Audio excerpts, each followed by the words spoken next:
You can take away my freedom,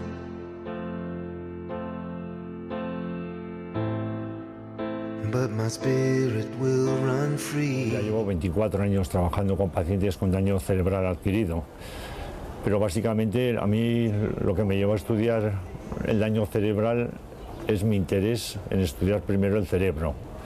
Yo me había formado en psicología y pensaba que los psicólogos debían actuar sobre el cerebro. Y de ahí, ¿no?, me interesé por los sujetos que tenían lesiones en el cerebro y que en función de dónde tenían la lesión y qué tipo de lesión tenían, qué funciones se les afectaban, ¿no? Y empecé a observar, ¿no?, que podían tener afectaciones cognitivas, que eso ya estaba descrito, podían tener problemas físicos, pero también podían tener alteraciones emocionales, alteraciones de la conducta e incluso cambios en su personalidad. Con lo cual todo estaba en el cerebro y de ahí mi pasión por estudiar, ¿no?, a los sujetos con lesiones cerebrales, a ver qué funciones se les afectaban, ¿no? Y por otro lado, la segunda parte de esto, ¿no?, intentar ayudarles a que su vida fuera mejor a partir del daño cerebral.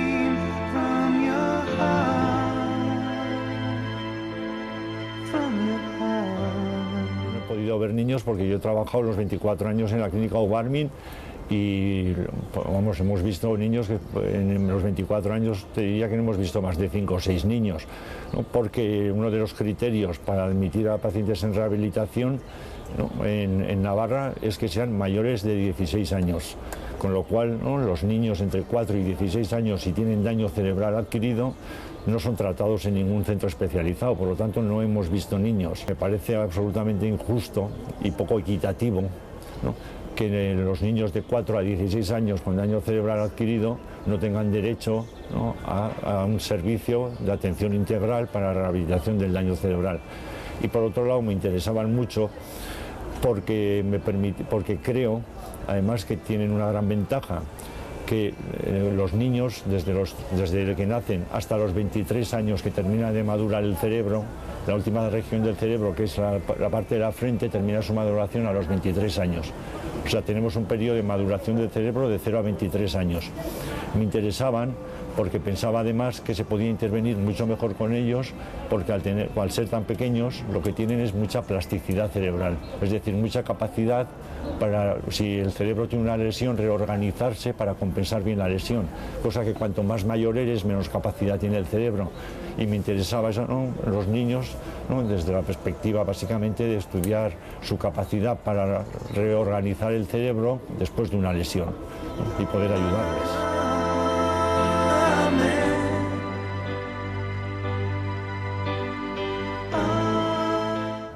No tiene lógica que en los niños de 4 a 16 años no haya una unidad específica de daño cerebral para niños de 4 a 16 años, ¿no? Sus potencialidades de rehabilitación son mucho mayores y es para intervenir sobre ellos. ¿Cuál es la lógica? No hay ninguna lógica. Yo creo que en el fondo nadie se ha preocupado de ellos porque nadie ha percibido el problema salvo los padres que han tenido estos niños. Los demás aspectos cognitivos, ¿no?, como por ejemplo la atención, la memoria, la lectura, la escritura, ¿no?, la percepción, y a los aspectos mucho más complejos como la capacidad de resolver problemas, ¿no?, las alteraciones emocionales y de conducta que a veces presentan estos niños, todo eso está desatendido.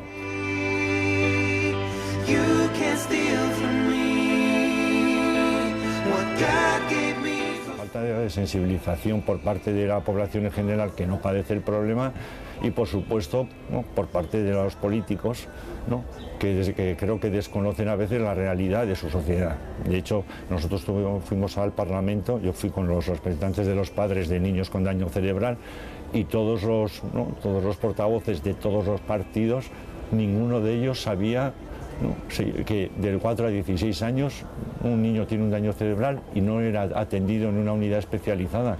¿Por qué este tramo se ha quedado, ¿no?, sin atender? Supongo, ¿no?, que parten de un apriorismo o han partido de un apriorismo que les parecería lógico, pero que no lo es, ¿no? Que de 4 a 16 años los niños están escolarizados, por lo tanto, ¿no?, después del daño cerebral, si vuelven a la escuela, el cerebro se estimula en la escuela y al estimularse en la escuela con la educación, ¿no? Mejorarán por la estimulación educativa. Pero esto es un error, vamos, ¿no? De inmensas dimensiones, ¿no? Porque plantear que un cerebro dañado, ¿no? pueda mejorar, ¿no? con la educación que tenemos, ¿no? hoy en día, ¿no? y con los estímulos de las asignaturas normales ¿no? en lo que es un currículum educativo normal, no, los cerebros con daño cerebral no mejoran así. Just to meet you. El camino de otros países es, ¿no? que hay unidades específicas infantiles, ¿no?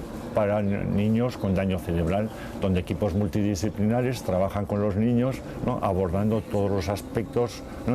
del niño desde todas las perspectivas, ¿no? con lo cual, ¿no? se abordan los problemas físicos si tienen problemas físicos derivados del daño. Se abordan, ¿no? los problemas de lenguaje con logopedia, ¿no? si tienen problemas de lenguaje asociados con, ¿no? o secundarios al daño. ¿No? Se trabaja en terapia ocupacional, ¿no? porque la terapia ocupacional es fundamental, porque en el fondo la terapia ocupacional lo que hace es trasladar las mejoras, ¿no?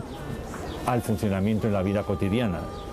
Y esto es fundamental en la rehabilitación, que lo que se rehabilite se traduzca en una mejora en la conducta cotidiana del sujeto, ¿no? Se trabaja en rehabilitación que se llama cognitiva, es decir, estudiamos en cada niño qué funciones tiene afectadas, si tiene afectada la atención, si tiene afectado el lenguaje, como he dicho, si tiene afectado el cálculo matemático, si tiene afectado algún tipo de percepción, por ejemplo, puede tener un problema de percepción visual por lesión, porque no vemos con los ojos, vemos con la nuca.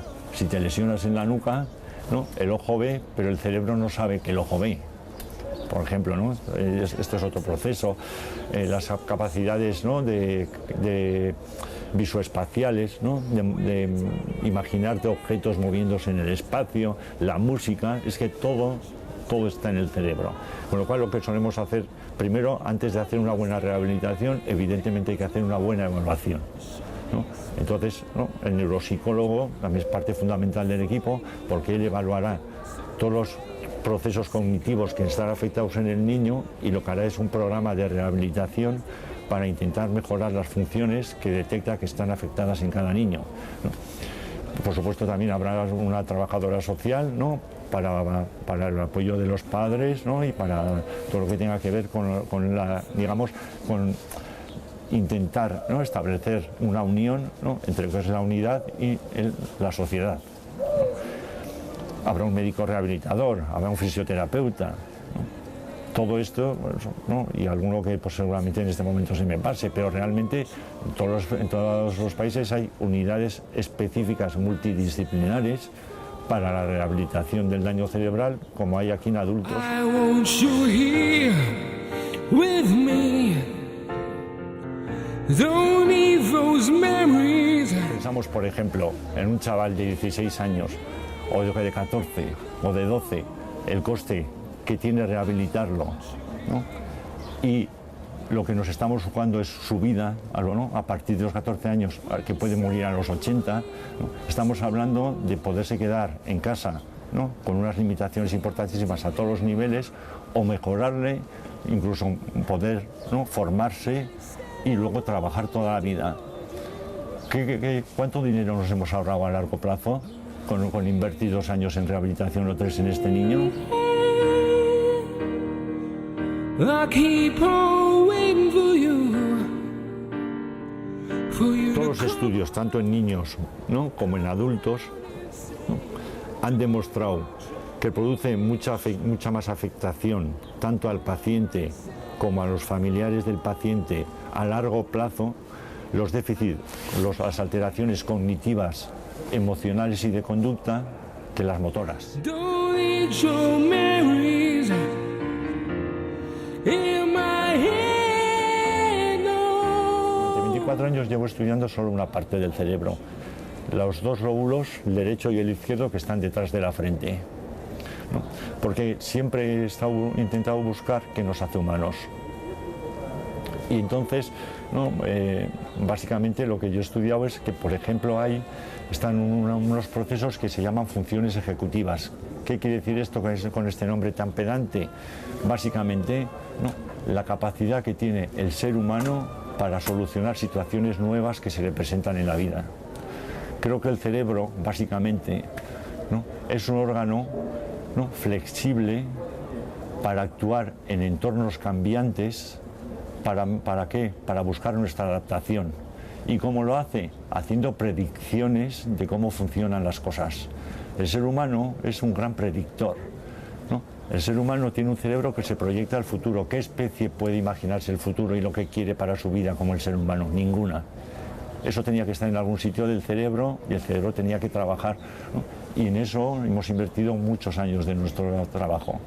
El cerebro armónico es aquel que es capaz de integrar los procesos racionales con los procesos emocionales, con lo cual esto que tenía de implicación para nosotros fundamental, ¿no?, que solo estábamos interviniendo sobre procesos racionales, digamos, del ser humano, olvidándonos de que hay sujetos que tienen afectados los sistemas, ¿no?, que procesan las emociones en el cerebro. Había que intervenir sobre las emociones.